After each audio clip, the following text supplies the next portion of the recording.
Okay, so welcome back to the second part of chapter 8. I hope you guys are doing well. I hope you guys actually had a good week. And you're about to have a really, really good weekend. So the second part of chapter 8 is basically going to look at the Federal Reserve System. We're going to look at what we call the money market, and we're going to look at the quantity theory of money. Again, guys, I really, really plead with you. If you have any questions or you don't understand anything, please don't hesitate to ask. Don't wait till the day before the exam before you start watching the videos. It's not going to help you that way. Try and watch the videos as often as possible whenever you get a chance to do so. Okay, so the structure of the Fed. So first of all, we define what a Federal Reserve System is, right? And in this chapter, I won't go too deep into the Fed because we actually will be looking at it in terms of monetary policy, I think in chapter 15. Okay, but that's a key elements of the Fed that at least I want you guys to know about. Okay, right. So essentially, what is the Federal Reserve? Okay, so the Federal Reserve is essentially the central bank of the United States. And when we say a central bank, right? If I need a loan, I go to my local bank. So I bank at US Bank. If I need a loan, I go to US Bank for a loan. If you need a loan, let's say you bank at Wells Fargo, you go to Wells Fargo for a loan. Okay? Right. Well, if banks need a loan, because sometimes banks make losses and they actually need money to support themselves. If bank needs a loan, it basically goes to the central bank. So think of the central bank being the bank for banks. Okay, banks literally sometimes deposit their money at the central bank, and if they actually need extra money, they also go to the central bank. Okay, so the Federal Reserve is basically the central bank of the United States. Okay, and every country essentially has a central bank. Okay, so the central bank is this institution that basically controls or sets regulations for financial institutions in a country, and it's also the only institution that basically controls the quantity of money in the economy. Okay, so that is what a central bank does. It regulates the financial system, or it basically regulates the financial markets. Okay, so rules governing banks are set by the Federal Reserve. Okay, and it also prints money. Okay, it also controls the quantity of money basically supplied in any economic system. Okay, well, the Fed has two goals. Okay, so the Fed is the Federal Reserve for sure. Okay, right, the Fed basically has two goals, and the goals of the Fed is basically to keep inflation low. Okay, right, so high levels of inflation we know has high costs. Okay, right, so keeping inflation low basically makes everyone happy. And also, the Fed's goals is basically to keep unemployment low. Okay, so to keep unemployment low, the Fed has to generate money to actually stimulate the economy and essentially drive economic growth.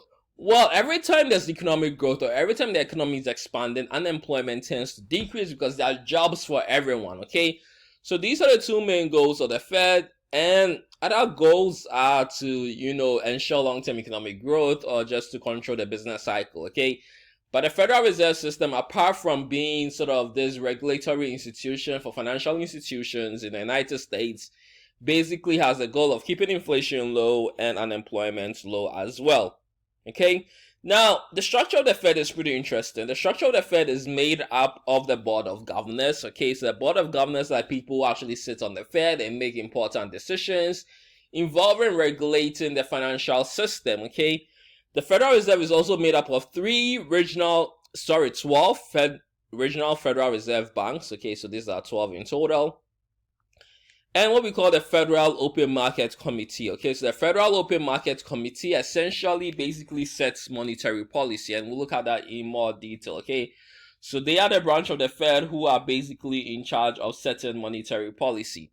Right, now the United States is geographically big, right? So it doesn't really make sense for it to actually have only one Federal Reserve Bank to actually monitor all the banks in the United States. Like I said earlier, there are around 5,100 and I think 80 commercial banks. Okay, so scattered all over the United States. Okay, so the United States basically divides itself up into 12 distinct regions, and each region basically has a Federal Reserve over there, right? So we have the map of the United States, and you guys should probably know this better than I do. Okay, and this basically shows the 12 regions and the 12 Federal Reserve banks. Okay, So we have the first bank, which is in Boston. We have the second one, which is New York.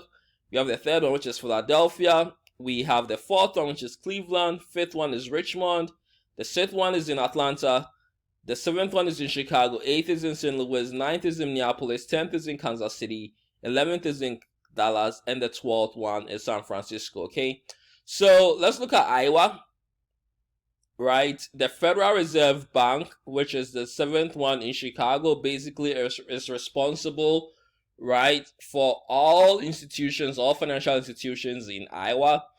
And also that is southern Wisconsin, northern Illinois, northern Indiana, and Michigan. Okay, so that is what the Federal Reserve Bank of Chicago is basically responsible for. Okay, for instance, you also have the Federal Reserve Bank in Minneapolis, which is essentially responsible for all the financial institutions in Minnesota, northern Wisconsin, South Dakota, North Dakota, and I think this is Montana. Okay, and then you have the Federal Reserve Bank in San Francisco, responsible for Washington, Oregon, Idaho, Nevada, California, Utah, and I think this is Arizona. Okay, so basically that is how it operates, right? Every regional bank is responsible for basically every single region it finds itself in. Okay, right, and we'll talk about the Federal Reserve more when we're looking at monetary policy. The next thing we'll look at is the money markets. Okay, every time you hear the word market, you have to think of demand and supply. And the reason we study the money market is basically we want to see how money as a form of currency basically influences the economy. Okay, so money as a form of currency, how does it essentially influence the economy? Okay, so first of all, we need to look at the demand side of the money market. Okay, and then we look at the supply side of the money market. We join them to the point where we get a money market equilibrium, and from there we see how changes in money demand and changes in money supply basically affect the economy or certain variables in the economy. Okay, the first thing we're going to look at is money demand. And money demand, we need to think of money demand as the amount of money people are willing to hold, the amount of currency, coins, and notes that people are basically willing to hold. Okay, so that is essentially money demand. Okay, so the quantity of money demanded is the amount of money people plan to hold on any given day. Right, so this model or this theory was sort of set before the time when we actually had debit cards. And remember, we said debit cards are not essentially money anyway. Okay, so think of this as in the sense that the amount of money that people want to carry around in your pockets or in your wallet, right? That is the quantity of money demanded. And the quantity of money demanded in the money market depends on the nominal interest rate, right? So we said the nominal interest rate is basically the interest rate on a loan or any financial asset, which is basically not accounted for inflation. Okay, so the quantity of money demanded is influenced by the nominal interest rate. Think of the nominal interest rate as the price or the cost of holding money. If the interest rate is really high, there's no point in holding money because you could actually invest the money in some financial asset, right? You could use the extra cash to invest in some financial asset. So there's no point in holding money if the interest rate is really high. Likewise, if the interest rate is really low, there's also no point. There's actually a reason to hold more money because there's no point in investing in any financial asset like a bond. Okay, so then people actually hold more money. Now, just to sort of reinforce what I've already said, the interest rate is the price or cost of holding wealth in the form of money rather than an interest-bearing asset. Okay, right. So if the interest rate is high, people would want to hold less money because the cost of holding money tends to be really, really high. People will want to hold more interest-bearing assets. And when we say assets, we're talking about financial securities. Okay. A rise in the nominal interest rate, therefore, on other assets. So suppose you actually have this financial asset and the nominal interest rate goes to, let's say, 20%, from 10 to 20%. You actually want to buy more of that financial asset, but to buy more of that financial asset, you essentially need money, okay? So a rise in the nominal interest rate on other assets decreases the quantity of money held or money demanded, okay? So as the interest rate rises, people hold less money because they're using the money to actually buy other assets, so they have less money on hand. And on the other hand, a fall in the nominal interest rate on other assets increases the quantity of money demanded. As interest rates are falling or interest rates on other assets are essentially falling, people will like to hold less money. Okay, people will like to hold more money. Why? Because it doesn't actually make sense to actually be buying in any sort of interest-bearing asset. You're not going to get much interest anyway. Okay? Right, so there's a negative relationship between the nominal interest rate and, again, the quantity of money demanded. Right? And also, the demand for money is different from the quantity of money demanded. The demand for money looks at the relationship between the quantity of money demanded and the nominal interest rate, holding all other factors equal. Okay, so when you're looking at the demand for money, you're just looking at that relationship between nominal interest rate and the quantity of money essentially demanded, right? That is the only thing we essentially looking at, okay? So in that sense, at this point, you can probably think, well, Dr. Kweku, what is the demand for money going to look like? What is money demand curve going to look like? Well, we already established that there's a negative relationship between the quantity of money demanded and the nominal interest rate. Because think again, the nominal interest rate is essentially the price of money, okay? Right, so the money demand curve is actually going to be downward sloping, okay? And one thing you should realize in economics generally is that demand is always downward sloping, okay? So to draw the money demand curve, in our money market, we have the nominal interest rate and we have the quantity of money, which we call real money, okay? Because it's accounted for inflation. When the nominal interest rate increases, let's say the nominal interest rate initially was 5, so we have point A, and the nominal interest rate increases to, let's say, 6%, so we have point B here. When the nominal interest rate increases from 5 to 6, what happens to quantity of money demanded? Well, it decreases from 3 to 2.9, okay? So that is a movement up along the money demand curve, okay? It's just like when there's an increase in price, quantity demanded falls. It's the same thing. When there's an increase in the price of money, which is the nominal interest rate, or the cost of money, which is the nominal interest rate, the quantity of money demanded basically falls, okay? Likewise, if there's a decrease in the nominal interest rate, let's say the nominal interest rate was 5%, and there's a decrease to 4%, okay? Essentially, quantity of money demanded will increase to, let's say, 3.1. Okay, so as the interest rate falls, people decide to hold more money. The quantity of money demanded actually increases. Why? It increases because people don't want to buy any interest-bearing assets anymore. Okay, so hence there is a negative relationship between the interest rate and the quantity of money demanded. As you move up along the interest rate, the quantity of money demanded decreases and the interest rate increases.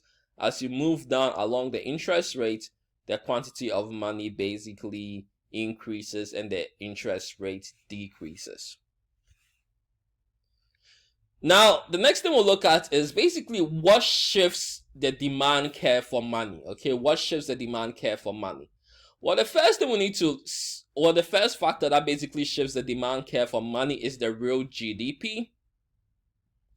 And the real GDP, remember, is synonymous with income. So every time we talk about GDP, essentially we're looking at income in the economy. Okay? Well, now, if your income increases, for example, suppose you're making $100 a week, so hence you carry $100 a week. Now, if your income increases to $200 a week, are you going to carry more money or less money? Well, the logical person will actually carry more money, okay? So an increase in real GDP, we know increases the volume of income because real GDP essentially is tied to income.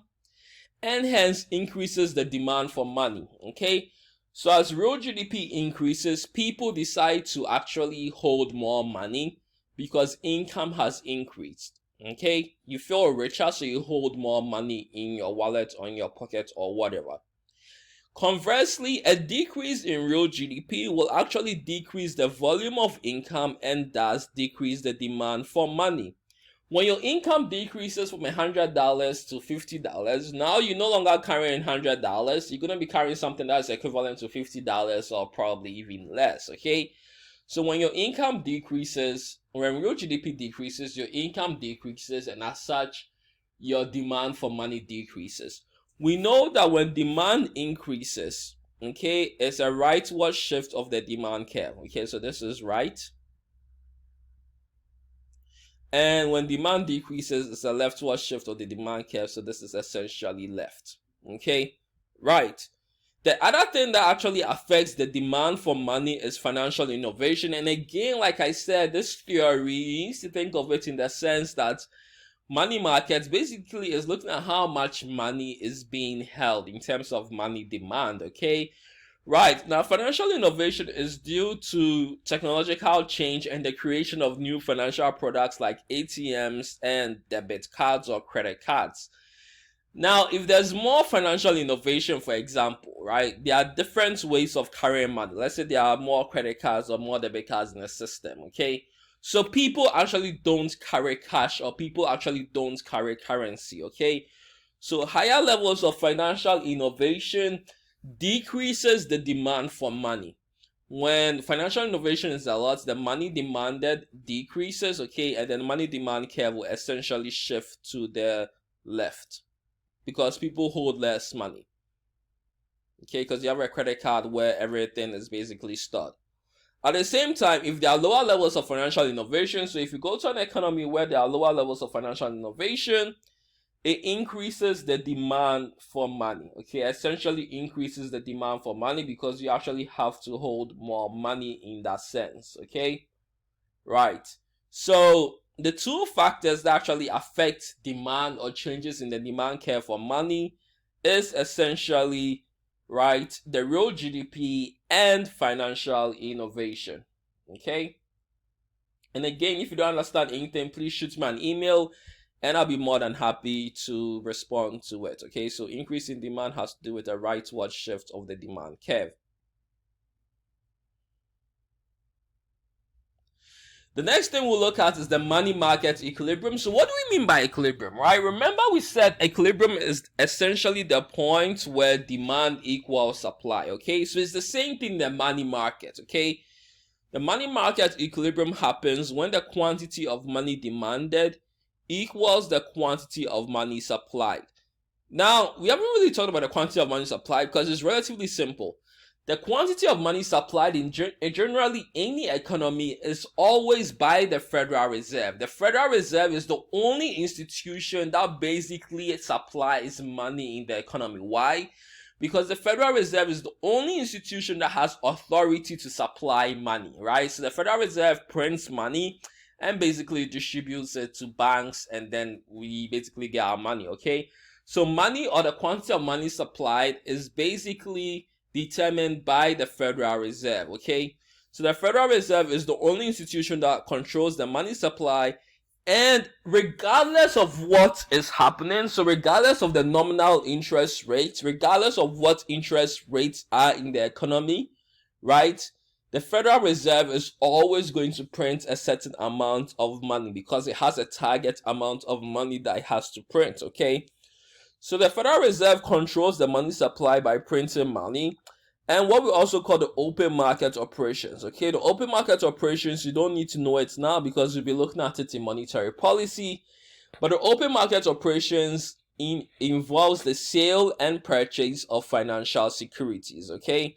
Right, but for this section and for this chapter, we'll be looking at how the Federal Reserve controls money and it's through money supply. And once again, I want to reinforce that the Federal Reserve controls money supply because it's a target money supply, and it doesn't control money supply regardless of what the interest rate is, okay? So in that sense, our money market equilibrium is going to look interesting, okay? Our money supply curve is going to be vertical. Okay, so in the money market, the money supply curve is always vertical because regardless of the interest rates, the money supplied by the Federal Reserve is always going to be the same. So in this case, we have $3 trillion, okay? If the interest rate is basically 6%, the Federal Reserve is still going to sort of have $3 trillion in the economy. If the interest rate is 4%, it's still going to be $3 trillion. If the interest rate is, let's say, 3%, it's still going to be $3 trillion, okay? Right, so that is how the money supply curve looks like. It's always going to be vertical. It's always going to be vertical. Okay, and we have the money market equilibrium, and again, equilibrium is the point where supply equals demand. Okay, so where the supply curve intersects the demand curve, right? So we have equilibrium here. Okay, so in our example, equilibrium is going to be, the equilibrium interest rate is going to be 5% a year. Okay, the equilibrium interest rate is going to be 5% a year, and the equilibrium quantity of money in this economy is going to be $3 trillion. Okay, so this is supposed to be trillion, not billion.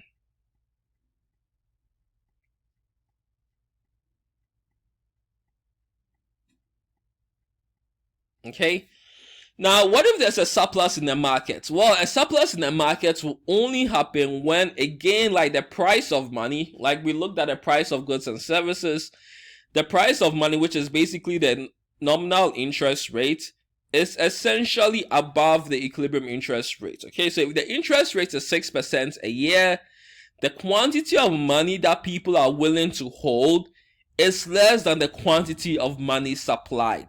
Okay, so essentially there's excess money in the economy. What will people do with the excess money?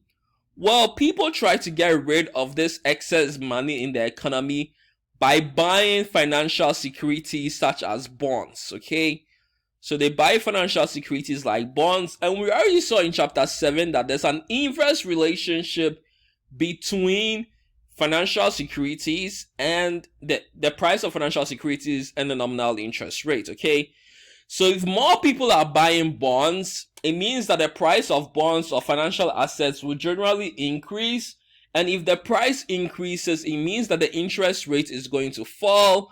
So when there's a surplus in the market, the interest rate will actually end up falling until it gets to the point of equilibrium. Again, equilibrium is our sweet spot. Okay, so every time there's a surplus in the market, when the interest rate is above the equilibrium interest rate, the interest rate will eventually decrease till it gets to the point of equilibrium. Okay, till it gets to the point of equilibrium.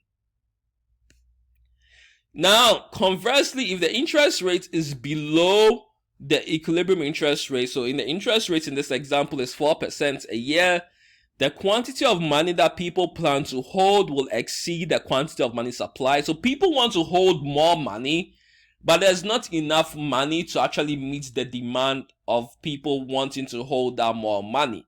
So people want to hold more money. What do? They have financial assets like bonds, and they sell them. The more bonds are sold, the lesser the price becomes, okay? Or the lower the price becomes. So people try to get more money by selling bonds or financial assets. As they sell more bonds and financial assets, remember the price decreases, and there's an inverse relationship between the price and the financial assets, okay? The interest rate on the financial asset.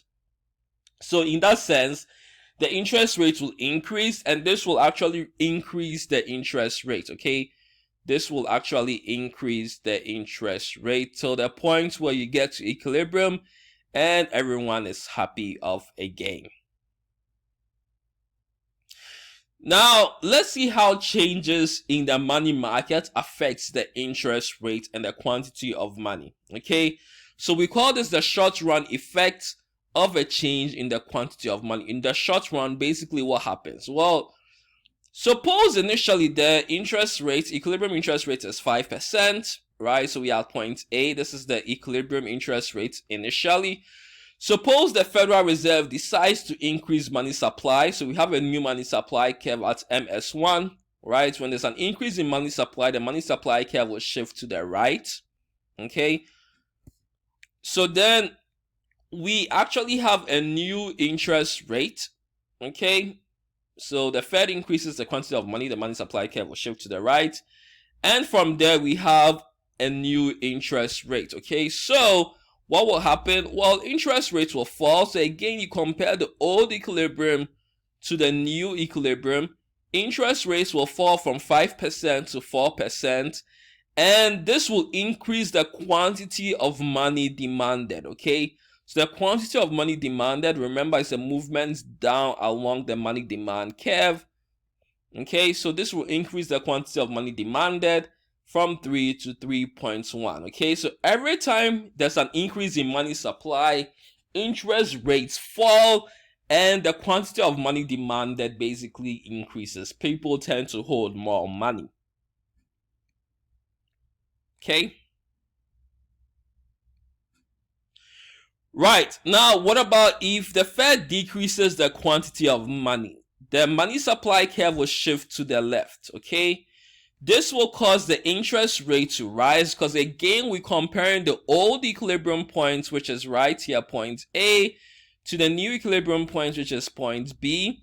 Interest rates will rise, okay, and the quantity of money demanded will fall. Again, we're moving up along the money demand curve. Okay, so the quantity of money will fall. So when the Fed decides to suck out money from the economic system or the financial system or the money market, what happens? Well, people tend to hold less money because the interest rate basically increases and they tend to buy more financial assets or more financial securities. Okay, right, so this is where we will end for this part of the chapter. Next time I'll be talking about the quantity theory of money, which is basically my favorite theory in all of economics.